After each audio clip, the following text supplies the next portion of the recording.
नमस्कार विद्यार्थी आणि पालक मित्रांनो, मी अंकुश पाटील श्री छत्रपती अकॅडमी पुणेमध्ये आपलं मनपूर्वक स्वागत करतो। नीट UG 2025 परीक्षेचे ॲडमिट कार्ड किंवा ज्याला आपण हॉल तिकीट म्हणतो ते NTA रिलीज केलेले आहेत। 3 पेजचं जे काही ॲडमिट कार्ड आहे ते विद्यार्थ्यांना अवेलेबल करून दिलेलं आहे। ज्या विद्यार्थ्यांनी डाउनलोड केलेलं नसेल अशा विद्यार्थ्यांनी NTAच्या ऑफिशियल वेबसाईटवर जाऊन आपलं ॲडमिट कार्ड डाउनलोड करायचं आहे। NTAचे हॉल तिकीट 3 पेजचं आहे, त्याच्यामधलं एक पेज जे आहे ते विद्यार्थ्यांना सूचना दिलेल्या आहेत। तब्बल 23 सूचना विद्यार्थ्यांना दिलेल्या आहेत। 23 सूचनांचा नेमका अर्थ काय, त्याचबरोबर ॲडमिट कार्ड विद्यार्थ्यांनी कशा प्रकारे भरायचं आहे याविषयी डिटेल एक्सप्लेनेशन आपण आजच्या व्हिडिओमध्ये पाहणार आहोत। चॅनलवर नवीन असाल तर अशाच माहितीपूर्ण व्हिडिओसाठी श्री छत्रपती अकॅडमी पुणेच्या यूट्यूब चॅनलला सबस्क्राईब करा। त्याचबरोबर अशाच प्रकारचे महत्त्वाचे अपडेट्स व्हॉट्सअपवर हवे असतील तर डिस्क्रिप्शन बॉक्समध्ये व्हॉट्सअप चॅनलची लिंक दिलेली आहे। त्याचबरोबर आमच्या पेड काउन्सिलिंग सर्व्हिससाठी डिस्क्रिप्शन बॉक्समध्ये आमचे कॉन्टॅक्ट नंबर त्याचबरोबर आमचा ॲड्रेस दिलेला आहे। त्या नंबरला कॉल किंवा मेसेज करून तुम्ही आमच्या पेड काउन्सिलिंग सर्व्हिसविषयी अधिक माहिती घेऊ शकता। आजच्या व्हिडिओला आपण सुरुवात करतोय। व्हिडिओचा विषय आहे नीट UG ॲडमिट कार्ड इन्स्ट्रक्शन, म्हणजे ज्या काही सूचना दिलेल्या आहेत विद्यार्थ्यांना त्या सूचना नेमक्या काय आहेत। जवळपास 23 सूचना, म्हणजे एक पेज सूचनांचं झालेलं आपल्याला पाहायला मिळतं, ते आपण आजच्या व्हिडिओमध्ये डिस्कस करणार आहोत। त्याचबरोबर विद्यार्थ्यांना ॲडमिट कार्डवर कोणत्या गोष्टी घरून भरायच्या, भरून घेऊन जायच्या आहेत आणि कुठल्या गोष्टी एक्झामच्या दिवशी विद्यार्थ्यांना त्या ठिकाणी कराव्या लागणार आहेत याविषयी सुद्धा डिटेल एक्सप्लेनेशन पाहणार आहोत। सर्वात आधी आपण बघूयात की ॲडमिट कार्डवर विद्यार्थ्यांना कोणकोणती माहिती जी आहे ती घरून भरून घेऊन जायची आहे आणि कुठली माहिती एक्झामच्या दिवशी त्या ठिकाणी भरायची आहे।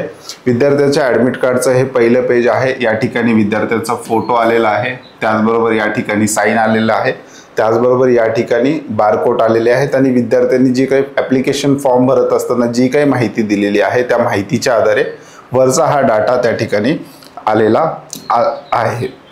त्याच्यानंतर पुढे या ठिकाणी विद्यार्थ्यांना question paper medium, date of examination, reporting time म्हणजे सेंटरला विद्यार्थी किती वाजता पोहोचायचे, गेट क्लोजिंग टाइम दिलेला आहे, म्हणजेच NTAने 1:30 वाजेपर्यंत विद्यार्थ्यांना त्या ठिकाणी येण्याचं आवाहन केलेलं आहे।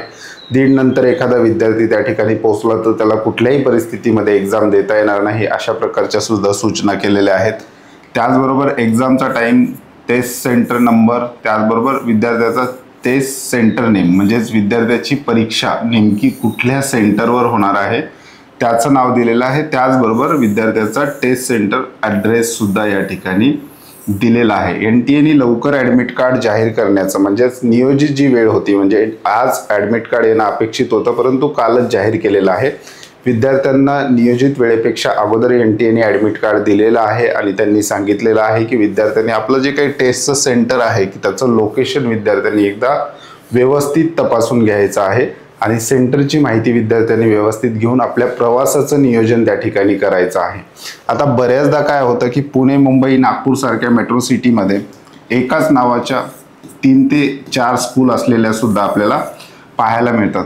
तर विद्यार्थी फक्त नाव वाचून एखाद्या सेंटरवर पोहोचला आणि त्या ठिकाणी जर एक्झाम नाही असं त्या दिवशी कळालं तर विद्यार्थ्याचा गोंधळ उडवू शकतो। त्यामुळे विद्यार्थ्यांनी ॲड्रेस सुद्धा या ठिकाणी व्यवस्थित बघायचा आहे। NTAने या ठिकाणी पिनकोड सुद्धा विद्यार्थ्यांना दिलेला आहे, त्या पिनकोडला मॅच होणारा ॲड्रेस आणि सेंटर विद्यार्थ्यांनी अगोदरच जाऊन कन्फर्म करायचं आहे। उदाहरणार्थ आपण पुण्याचा जर विचार केला तर एखाद्या विद्यार्थ्याला DY पाटील कॉलेज सेंटर आला असेल, एक्झाम्पल मी घेतोय, तर DY पाटीलचे 2 ते 3 कॅम्पस तर पुण्यामध्ये आहेत, त्यामुळे एक्झॅक्ट कुठला आहे याची खात्री विद्यार्थ्यांनी अगोदरच करून घ्यायची आहे। त्यासाठी NTAने जे काय आहे नियोजित वेळेच्या आधीच विद्यार्थ्यांना हे ॲडमिट कार्ड दिलेले आहेत। हा सगळ्यात महत्त्वाचा मुद्दा आहे की आपलं सेंटर विद्यार्थ्यांनी आयडेंटिफाय लवकरात लवकर करायचं आहे। आपले कोणी नातेवाईक असतील किंवा घरचे कोणी व्यक्ती असतील, जर सेंटर तुमच्या 60-70 किलोमीटरच्या हद्दीत असेल तर तुम्ही एकदा व्हिजिट करायला हरकत नाही आणि सेंटर लांब आलं असेल तर तुमचे त्या ठिकाणी राहणारे कोणी नातेवाईक असतील तर त्यांना त्या ठिकाणी पाठवून त्या ठिकाणी सेंटर जे काय आहे लोकेशन ते एकदा व्हिजिट करायला पाठवायला सुद्धा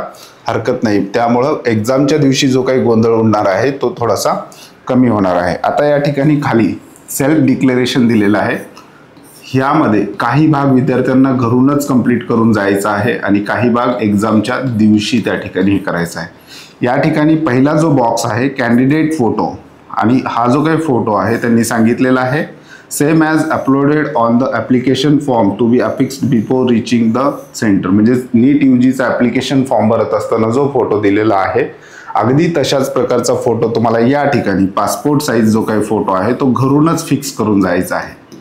म्हणजे या ठिकाणी तुमचा पासपोर्ट फोटो येणार आहे आणि हे तुम्ही घरूनच स्टिक करून या ठिकाणी जाणार आहात. दुसरा बॉक्स दिलेला आहे लेफ्ट हँड थंब इम्प्रेशन. हे सुद्धा डाव्या हाताचा जो काही अंगठा आहे तो तुम्हाला घरूनच करून घेऊन जायचा आहे. साईन मात्र या ठिकाणी तिसरा जो बॉक्स दिलेला आहे, साईन मात्र तुम्हाला एक्झामच्या दिवशी एक्झाम हॉलमध्ये त्या ठिकाणी इन्व्हिजिलेटरच्या समोर करावी लागणार आहे. म्हणजे पहिल्या पेजवरच्या ज्या काही 2 गोष्टी आहेत त्या तुम्हाला घरून करून जायच्या आहेत. एक तर आपला पासपोर्ट फोटो घरूनच फिक्स करून जायचा आहे आणि दुसरा आहे थंब इम्प्रेशन. साईन जे आहे ते तुम्हाला एक्झामच्या दिवशी त्या ठिकाणी एक्झाम हॉलवर इन्व्हिजिलेटरच्या समोर त्या ठिकाणी करावी लागणार आहे. हे झालं पहिल्या पेजवरचं. म्हणजे 2 गोष्टी घरून, फोटो घरून फिक्स करायचा आहे, थंब घरून मारून घेऊन जायचा आहे, साईन त्या ठिकाणी करायची आहे. त्याच्यानंतर पुढचं पेज अशा प्रकारे दिलेलं आहे. या ठिकाणी एक मोठा बॉक्स दिलेला आपल्याला पाहायला मिळतो. हा आहे तुमच्या पोस्ट कार्ड फोटो पेस्ट करण्यासाठीचा जो काही मोठा फोटो असतो, 4x6 इंचाचा जो काही फोटो असतो तो तुम्हाला या ठिकाणी पेस्ट करून घेऊन जायचा आहे. व्हर्टिकल स्वरूपात तुम्हाला तो फोटो त्या ठिकाणी पेस्ट करायचा आहे आणि हे सुद्धा तुम्हाला घरूनच करून घेऊन जायचं आहे. Postcard photo. आता बऱ्याचदा काय होतं की पोस्टकार्ड फोटो या बॉक्सच्या बाहेर सुद्धा येऊ शकतो. तर येऊ द्या, काही हरकत नाही. फोटो बाहेर आला तरी चालेल, या ठिकाणी विद्यार्थी पेस्ट करू शकतो. आता बऱ्याचदा मागच्या वर्षी काय झालेलं होतं, हा बॉक्स छोटा झाल्यामुळे बऱ्याचशा विद्यार्थ्यांनी NTA ला कंप्लेंट केलेली होती की पोस्टकार्ड फोटोची जी काही साईज आहे ती मोठी आहे आणि बॉक्स छोटा पडतो आहे. त्यामुळे NTA काय केलं, विद्यार्थ्यांना ॲडमिट कार्ड पुन्हा एकदा अवेलेबल करून दिलेलं होतं आणि या बॉक्सची साईज त्यांनी पुन्हा रिसाईज विद्यार्थ्यांना करून दिलेली होती. याही वर्षी तशा काही सूचना आल्या तर आपण आपल्या YouTube चॅनलवरून विद्यार्थ्यांना कळवणार आहोत. त्यामुळे इथे पोस्टकार्ड साईज फोटो विद्यार्थ्यांना पेस्ट करायचा आहे आणि ही सुद्धा ॲक्टिव्हिटी तुम्हाला घरूनच करून जायची आहे. आणि याच्यानंतर या ठिकाणी जी काही सिग्नेचर आहे, इन्व्हिजिलेटरची सिग्नेचर आणि कॅन्डिडेट सिग्नेचर, ह्या मात्र एक्झामच्या दिवशी म्हणजेच त्या ठिकाणी एक्झाम हॉलमध्ये तुम्हाला कराव्या लागणार आहेत. म्हणजेच साईनचा जेवढा काही भाग आहे तो विद्यार्थ्यांना एक्झामच्या दिवशी करायचा आहे. घरून कोणत्या गोष्टी करायच्या आहेत, पहिल्या पेजवरचा पासपोर्ट साईज फोटो, त्याचबरोबर थंब इम्प्रेशन आणि मागच्या दुसऱ्या पेजवरचा जो काही पोस्टकार्ड साईज फोटो आहे तो विद्यार्थ्यांना घरून पेस्ट करून जायचा आहे आणि साईन जेवढे आहेत त्या विद्यार्थ्यांना त्या ठिकाणी एक्झाम हॉलवर कराव्या लागणार आहेत. हे दुसरं पेज झालं. तिसरं आहे इम्पॉर्टंट इन्स्ट्रक्शन. आता हे 23 इन्स्ट्रक्शन दिलेले आहेत महत्त्वाचे. विद्यार्थ्यांनी हे सुद्धा अगदी काळजीपूर्वक वाचायचे आहेत. नेमके इन्स्ट्रक्शन काय दिलेले आहेत NTA ते आता आपण पाहूयात. पहिले जे काही 5-6 इन्स्ट्रक्शन आहेत ते अगदी कॉमन आहेत. म्हणजेच विद्यार्थ्यांनी वेळेवर त्या ठिकाणी पोहोचायचं आहे. इन्व्हिजिलेटर जे काही सूचना देतील त्या सूचनांचं पालन विद्यार्थ्यांनी करायचं आहे. त्याचबरोबर विद्यार्थ्यांना त्या ठिकाणी एक्झाम हॉल इन्व्हिजिलेटरच्या परवानगीशिवाय सोडता येणार नाही, अशा प्रकारच्या काही सूचना पहिल्या ज्या आहेत 5-6 सूचना ह्या कॉमन आहेत, हे विद्यार्थी वाचून घेऊ शकतात.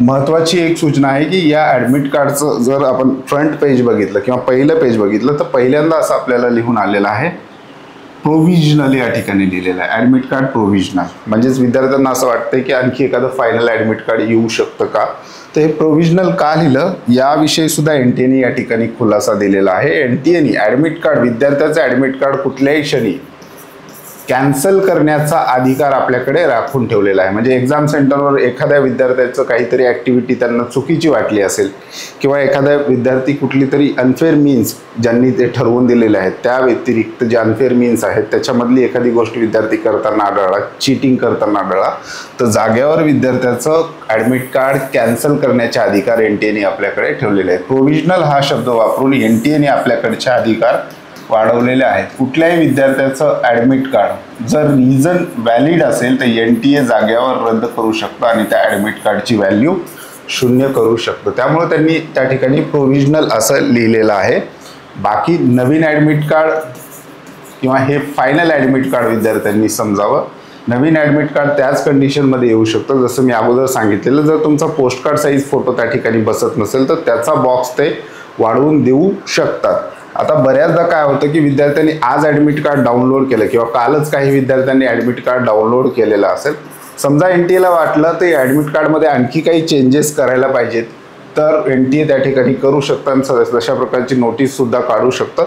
त्यामुळे विद्यार्थ्यांनी 3 तारखेला सुद्धा सायंकाळी एकदा आपलं ॲडमिट कार्ड डाउनलोड करून पाहायचं आहे त्याच्यामध्ये काही चेंजेस झालेले आहेत का. 99% तर चेंजेस होत नाहीत, पण 1% चान्स आहे की ॲडमिट कार्डमध्ये काही चेंजेस होऊ शकतात. आपलं सेंटर त्या ठिकाणी बदललं जाऊ शकतं, कारण सिटी इंटिमेशन स्लिप अगोदर दिलेली आहे. बऱ्याचशा विद्यार्थ्यांना सिटी इंटिमेशन स्लिपवर एक शहर दिलेलं होतं, एक्झाम आता दुसऱ्या ठिकाणी आलेले आहेत. असे काही तुरळक विद्यार्थी आहेत, त्यामुळं ॲडमिट कार्डमध्ये सुद्धा थोडाफार बदल होऊ शकतो. त्यामुळे आज जरी डाउनलोड करून घेतला असेल, तुम्ही पूर्ण फिल केलं असेल ॲडमिट कार्ड, तरीही 3 तारखेला संध्याकाळी म्हणजे एक्झामच्या 1 दिवस अगोदर संध्याकाळी विद्यार्थ्यांनी पुन्हा एकदा आपलं ॲडमिट कार्ड डाउनलोड करून त्यावरचं जे काही सेंटर आहे ते तेच आहे का हे पुन्हा एकदा कन्फर्म करून घ्यायचं आहे. त्याचबरोबर त्यांनी एक आणखी महत्त्वाची सूचना दिलेली आहे. मी अगोदरच सांगितल्याप्रमाणे विद्यार्थ्यांना जे काय ॲडमिट कार्डवरचं आपल्याला सेंटर आलेलं आहे, कॉलेज स्कूलचं नाव आलेलं आहे, ते विद्यार्थ्यांनी व्हेरीफाय करून घ्या असं त्यांनी 8 नंबरच्या पॉईंटमध्ये त्यांनी सांगितलेलं आहे. Candidate are advise to verify the location of the examination venue. म्हणजेच तुम्हाला अगोदरच तुमच्या सेंटरविषयी माहिती करून घ्या, जेणेकरून परीक्षेच्या दिवशी तुमचा गोंधळ उडणार नाही, अशी सूचना NTA केलेली आहे. पुढचा आहे 10 नंबरचा पॉईंट त्यांनी सांगितलेला आहे परमिशन टू कॅरी. म्हणजे विद्यार्थी काय काय घेऊन जाऊ शकतो, तर पर्सनल ट्रान्सपरंट वॉटर बॉटल विद्यार्थी घेऊन जाऊ शकतो. त्याचबरोबर ॲडिशनल फोटोग्राफ सुद्धा तुम्हाला एक सोबत न्यायचा आहे. म्हणजेच एक फोटोग्राफ जो आहे पासपोर्ट साईज फोटो ॲडमिट कार्डच्या पहिल्या पेजवर तुम्हाला पेस्ट करायचा आहे, आणि दुसरा एक फोटो तुम्हाला सोबत घेऊन जायचा आहे. तो कशासाठी, तर तो तुमच्या अटेंडन्स सीटसाठी त्या ठिकाणी उपयोगी पडणार आहे. तर एक ॲडमिट कार्डवर तुम्ही पेस्ट केला आणि दुसरा एक सोबत घेऊन जायचा आहे. विद्यार्थ्यांना सूचना राहतील की विद्यार्थ्यांनी ॲडिशनल 3-4 फोटो त्या ठिकाणी सेंटरवर घेऊन जावे. जो कोणी तुमच्यासोबत एक्झाम सेंटरवर येणार आहेत, तुमचे नातेवाईक असतील, आईवडील असतील किंवा अन्य कोणी असतील, तर त्यांच्याकडे ॲडिशनल 2-3 फोटो विद्यार्थ्यांनी देऊन ठेवायचे आहेत, आणि एक फोटो सेंटरला त्या ठिकाणी घेऊन जायचा आहे अटेंडन्स सीटसाठी. त्याच्यानंतर पुढे त्यांनी सांगितलेलं काय घेऊन जाऊ शकतो, admit card along with self declaration. Self declaration म्हणजे पहिलं पेज जे काय आपण पूर्ण फिल करणार आहोत ते पहिलं पेज त्यांना घेऊन जायचं आहे. पोस्टकार्ड साईज फोटो सेकंड पेजवर तुम्हाला घरूनच पेस्ट करून जायचं आहे, पेज नंबर 2चं सांगितलेलं आहे. त्याचबरोबर त्यांनी सांगितलं आहे before reaching the centre the candidate must enter the required details in the undertaking in eligible handwriting. म्हणजेच ॲडमिट कार्ड पूर्ण भरलेलं असलं पाहिजे. आणि पुढं आहे PWD कॅन्डिडेट असेल तर त्यांचं PWD सर्टिफिकेट सिव्हिल हॉस्पिटलमधून काढलेलं, त्यांनी स्क्राईब जर घेतला असेल तर त्या स्क्राईब संदर्भातले डॉक्युमेंट्स त्यांनी घेऊन जाणं त्या ठिकाणी अपेक्षित आहे. त्याच्यानंतर पुढचा पॉईंट आहे लेफ्ट हँड थंब इम्प्रेशन विषयी काही सूचना त्यांनी केलेल्या आहेत. म्हणजेच आपण पहिल्या पेजवर जे काही इथे डाव्या हाताचा अंगठा देणार आहोत आपला, याच्याविषयी त्यांनी सूचना. हे थंब इम्प्रेशन अगदी क्लिअर असलं पाहिजे असं त्यांचं म्हणणं आहे. थंब इम्प्रेशन डिस्टर्ब असू नये, म्हणजे खूप जास्त शाई लागली कसं तरी थंब इम्प्रेशन झालेलं आहे असं चालणार नाही असं त्यांनी सांगितलेलं आहे. त्यांनी सूचना केलेली आहे की क्लिअर थंब इम्प्रेशन तुमचं त्या ठिकाणी पेस्ट करायचं आहे, अशा प्रकारची त्यांनी सूचना केलेली आहे. त्याचबरोबर 12 नंबरचा पॉईंट आणखी एक महत्त्वाचा आहे. Candidate are advise to bring the updated copy of their Aadhaar card. म्हणजेच विद्यार्थ्यांना सूचना केलेली आहे की शक्य झाल्यास विद्यार्थ्यांनी आपलं जे काय अपडेटेड आधार कार्ड आहे किंवा तुमचं जे आधार कार्ड आहे ते घेऊन येण्याच्या सूचना त्यांनी त्या ठिकाणी केलेल्या आहेत. कंपल्सरी किंवा मॅन्डेटरी त्यांनी लिहिलेलं नाही. आता बऱ्याचशा विद्यार्थ्यांचा आधारचं नेम मिसमॅच झाल्यामुळे किंवा आधार अपडेट नसल्यामुळे किंवा वेळेत आधार अपडेट करू न शकल्यामुळे काही विद्यार्थ्यांनी जे काय आपलं नीटचं रजिस्ट्रेशन आहे तर पासपोर्टच्या सहाय्याने केलेलं आहे. काही विद्यार्थ्यांनी वोटर ID कार्ड वापरलेलं आहे. बरेचसे असे विद्यार्थी आहेत ज्यांनी पॅन कार्ड वापरलेलं आहे. काही विद्यार्थी असे आहेत ज्यांनी राशन कार्ड वापरलेलं आहे. जे आपण नीटच्या रजिस्ट्रेशनसाठी ID वापरलेला आहे तो ID तर विद्यार्थ्यांनी सोबत ठेवायचंच आहे, परंतु शक्य झाल्यास आधार कार्ड जे आहे ते सुद्धा तुम्ही त्या ठिकाणी सेंटरवर घेऊन जायचं आहे. आधार कार्ड तुम्हाला त्या ठिकाणी घेऊन येण्याच्या सूचना त्यांनी केलेल्या आहेत. मॅन्डेटरी किंवा कंपल्सरी असं सांगितलेलं नाही किंवा कुठलाही दम विद्यार्थ्यांना भरलेला नाही की आधार कार्ड घेऊनच आलं पाहिजे. त्यांनी एक सूचना केलेली आहे, ॲडवाइज सांगितले की ॲडवाइज टू ब्रिंग, म्हणजे तुम्हाला जर शक्य असल्यास तुम्ही घेऊन या, अशा प्रकारच्या सूचना त्यांनी केलेल्या आहेत. त्याच्यानंतर पुढं आहे 13वा पॉईंट जो आहे PWD विद्यार्थी जे आहेत म्हणजे अपंग किंवा दिव्यांग विद्यार्थी आहेत त्यांच्याविषयी त्यांनी सूचना दिलेल्या आहेत. आणि जर त्यांनी लेखणी आपल्याला पेपर लिहिण्यासाठी किंवा OMR सीट बबल करण्यासाठी स्क्राईबची मदत त्यांनी घेण्यासाठी विनंती NTA फॉर्म भरत असताना केली असेल तर त्या संदर्भातल्या डॉक्युमेंटविषयी त्यांनी त्या ठिकाणी क्लॅरिफिकेशन दिलेलं आहे. 14 नंबरचा पॉईंट आहे बार्ड आयटम. म्हणजे एक्झाम हॉलमध्ये आपण काय काय घेऊन जाऊ शकत नाही, इलेक्ट्रॉनिक डिव्हाइसेस वगैरे जे काय बार्ड आयटम बायोडाटा म्हणजे त्या ठिकाणी प्रतिबंध असणाऱ्या कोणकोणत्या गोष्टी आहेत याविषयीचा एक डिटेल व्हिडिओ आपण याच्या अगोदर सुद्धा आपल्या यूट्यूब चॅनलवर बनवलेला होता. डिस्क्रिप्शन बॉक्समध्ये त्याची सुद्धा लिंक दिलेली आहे. त्या ठिकाणी तुम्ही पाहू शकता की बायोडाटा म्हणजे नेमके काय काय गोष्टी तुम्ही एक्झाम हॉलवर घेऊन जाऊ शकत नाही. त्याच्यानंतर पुढचा आणखी एक विद्यार्थ्याच्या दृष्टीने अतिशय महत्त्वाचा मुद्दा, ब्लँक पेपर म्हणजेच रफ वर्क करण्यासाठी किंवा पेपर सोडवत असताना विशेषतः फिजिक्सच्या बाबतीत पेपरमध्ये प्रॉब्लेम आले किंवा त्या ठिकाणी विद्यार्थ्यांना ते सोडवण्यासाठी रफ पेजची गरज असते.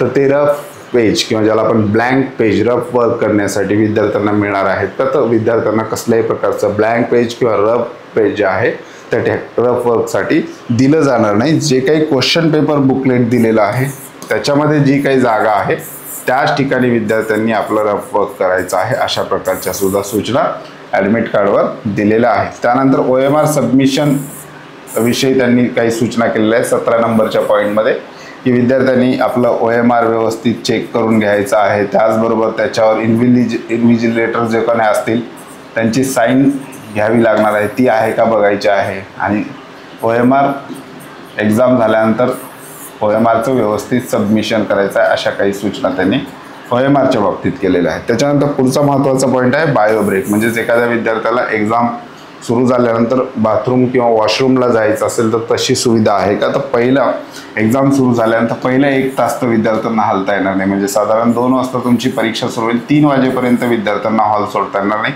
3च्या नंतर तो इन्व्हिजिलेटरशी डिस्कस करून तशा प्रकारचं बायो ब्रेक घेऊ शकतो. परंतु त्यांनी पुन्हा एकदा सांगितलं पुन्हा आल्यानंतर विद्यार्थ्यांचं बायोमॅट्रिक त्या ठिकाणी पुन्हा एकदा होऊ शकतो. याच्यात विद्यार्थ्याचा वेळ जाऊ शकतो. त्याच्यामुळं एक्झाम हॉलमध्ये एंट्री करण्याच्या अगोदरच विद्यार्थ्यांनी आपलं जी काही वॉशरूम आहे किंवा याचे जे काही ॲक्टिव्हिटीज आहेत ते विद्यार्थ्यांनी त्या ठिकाणी केलेल्या कधीही चांगल्या.